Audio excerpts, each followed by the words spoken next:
What's up, guys? It's Rob here, and today I'm going to be talking about one of the most popular issues in the finance space right now, and that is FTX and Sam Bankman-Fried and the whole situation that's developed in the crypto space that's led to tons of investors in the company losing their money, that's led to tons of customers of the company losing the money that's been deposited in their accounts, and a whole bunch of confusion around this situation and basically just a disaster of a situation. So first things first, I just wanted to give a brief explanation of what's generally gone on for anyone who hasn't heard of it with FTX and what caused this massive crash in crypto, really, because Bitcoin's been moving down, Ethereum's been down.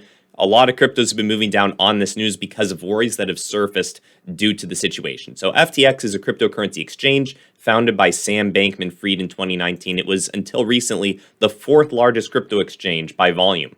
And essentially what happened that triggered this whole thing was the CEO of Binance tweeted Sunday that he was planning to sell off FTT tokens, Binance's stockpile of them. And FTT was the crypto issued by FTX. So they had their own token, FTT token, and that began to crash as soon as the CEO of Binance tweeted that he was planning to sell off his stockpile of it. So FTT started to crash. It led to a bunch of concerns regarding FTX's liquidity and their ability to continue operating. And eventually those concerns were met with reality when FTX decided to sell themselves to Binance. At least their non-US branch. So FTX.com was offering to sell itself to Binance. Binance agreed to the acquisition pending some due diligence. They wanted to do some research and make sure that the deal was going to be solid and that FTX was a good company, but they withdrew from the deal after doing just a few hours of research. They uncovered some stuff that showed them, at least, that the company was no good, and they decided not to buy it. Now, what's happened since that is FTX has announced that it's filing for Chapter 11 bankruptcy for both FTX and FTX US and Alameda Research, another company owned by Sam Bankman-Fried. And Chapter 11 bankruptcy allows businesses to restructure their debt and continue operations. So it's not ending the entire company outright, though we'll see what ends up happening with this, because there have been some very fishy things going on with FTX that have been uncovered, and I'm sure that as they continue to go through this bankruptcy, a lot more will be uncovered when some of the fact checkers are getting in there. Now, FTX US froze withdrawals, as it did FTX, and they're both subject to wallets of their users being emptied due to a hack. So both FTX and FTX US users, a lot of them at least, had their wallets completely emptied in a hack, and FTX posted about the hack and actually said, this is a quote from FTX. They said, FTX has been hacked. FTX apps are malware. Delete them. Chat is open. Don't go on FTX site as it might download Trojans. So that's a disaster in and of itself, but is just kind of being coupled with everything else that's gone on. And due to that, they've decided to move the remaining assets to cold storage. Now, part of the reason why they ended up having to go bankrupt was because Sam Bankman-Fried, the CEO and founder of FTX, was kind of, it looks like, moving money around where he shouldn't have been. He was doing things that he said he wasn't doing, and he was essentially taking money out of FTX and loaning it to Alameda Research, his other company, and he was using customer deposits to do it. Apparently $1 billion worth of customer deposits just disappeared, and people don't know what happened to them, and they're going to try to track down all of this, but he was caught fleeing the country, essentially, right? He was caught in the Bahamas, and he's under supervision, so he's not under arrest yet, but he was trying to get to Dubai, and the believed reason why he was trying to get to Dubai is because he believed at the moment that Dubai doesn't have any extradition treaties with the United States. However, they do actually have an extradition treaty, which they signed back on February 24th of 2022, so earlier this year they signed a treaty that would work against criminals and supposedly send them back to the U.S. if any were caught there. But regardless, he's been detained in the Bahamas and is probably not going to get out of that situation. My guess would be he'll end up back in the U.S. and will probably be going to a lot of court cases in the future. Now, for whatever reason, this hasn't stopped him from being able to tweet things out, and there are some pretty cryptic, strange tweets that he's been sending lately. Now, his Twitter was one of the most popular sources of FTX information in the past, and it's where he announced in this thread that he was going to be declaring bankruptcy for FTX and FTX US, saying that FTX, FTX US, and Alameda Research are filing for voluntary Chapter 11 proceedings in the US, so bankruptcy. And recently, he's tweeted out A strange thread of tweets. As of 14 hours ago, he posted the first tweet, which said, one, what? Two, which he posted another 14 hours ago. It was just an H. And three, which he posted 1 hour ago, was an A. So people are trying to deduct what he could be getting at here. I'm not entirely sure what he's trying to say. I think that potentially he's trying to gain some clout. He might have given up at this point, and now he's just trying to post some things that he might think are amusing to see people look at and try to figure out the meaning of. Now, there are some things that I've learned and some ways in which I've been affected by the situation, even though I don't have any involvement with FTX directly. Sam Bankman-Fried did own a large part of Robinhood stock. And if you actually look at this, he owned about 7.6% of Robinhood stock, which is a stock that I'm not super heavily invested in or anything like that. But I do have some options on it. And it did decrease in value a bit. Overall, I'm not too worried about it. 7.6% stake, that's significant, but that's not world ending for Robinhood.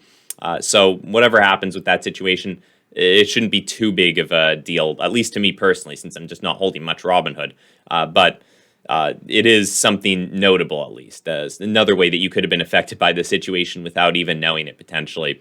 Now, there have been some direct things that I've done due to the overall uncertainty in the crypto space because of this.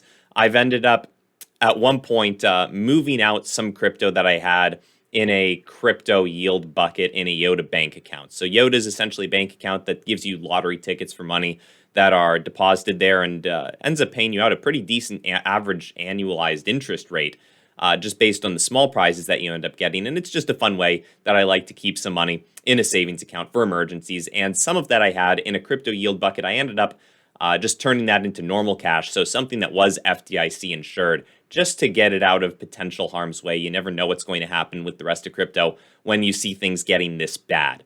And another thing that I haven't done, but that I was considering doing, was potentially liquidating some of the crypto that I hold on Robinhood, right? Bitcoin, Ethereum, Dogecoin, those are the three that I hold there. I ended up deciding not to do this because those are more speculative positions.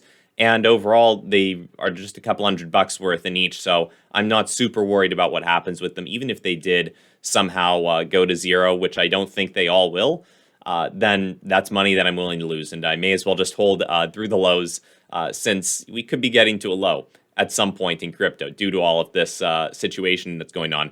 And it's worth noting that if you do hold Robinhood crypto, if you hold any crypto on Robinhood, it's not FDIC insured. And you can see that in one of Robinhood's disclosures. They say cryptocurrencies offered by Robinhood Crypto LLC are not securities and are not FDIC insured or protected by the SPIC. But I think that one key lesson that we can take away from all of this is the importance of diversifying not just your stock holdings or your crypto holdings in terms of the assets that you're actually holding, but diversifying in terms of where those assets are stored. Because when people were using FTX, they didn't expect the company to go bankrupt. Things seemed to be going fine just 2 weeks ago, and very few people would have expected this to happen and to have lost potentially everything. If they had all of their crypto on FTX, then they would have lost it all, essentially. And so that is a very unfortunate situation, and it's one that can be avoided in the future if you diversify your holdings across multiple crypto brokerages or crypto companies. And that is something that I've done in the past. I didn't just start doing it recently. I've always been doing this. I have about 6 different brokerage accounts, and that's even for brokerage accounts that are FDIC insured, whereas crypto companies, as we just saw, are often not FDIC insured. And so I've diversified myself even amongst stock brokerages just to have that added security that if one did happen to go bankrupt, I wouldn't lose everything all in one basket, right? I'm not putting all my eggs in one basket. I do have a myriad of companies that would have to fail in order to be completely destitute, right? So that's a strategy that I'm continuing to employ, especially when times are tough. It's very useful. And the benefit of that is that today there are very few barriers to it. I mean, you can very easily sign up for these different brokerages and you can very easily put money into them with online transfers. So it's really not too difficult of a thing to do, and it does protect you from this kind of a situation, from having all of your money taken away due to one bad business going down. And that's something that I think is an important takeaway from this for anyone who did lose a significant amount of money due to the FTX situation. I'm sorry. And hopefully there will be some way to recoup some of it, right? They're going to go through these bankruptcy proceedings, and hopefully the customers of FTX will have some way to recoup their money. I'm not sure if that's going to end up being possible, but it is a hope that I have. So If you guys have been affected, then I'm very sorry. And, in the future, hopefully it wasn't a large amount that you lost and you could learn a lesson from this that maybe diversifying could end up protecting you when things do go south. So other than that, guys, keep in mind, none of this is financial advice. I was just giving you some thoughts that I've had on the situation, sharing some of the lessons that I've gleaned from it, and breaking it down for anyone who hasn't heard of it before. So if you appreciate it, feel free to subscribe to the channel. We'll do this kind of stuff more often, maybe. And other than that, have a great rest of your day. I'll see you next time. Bye.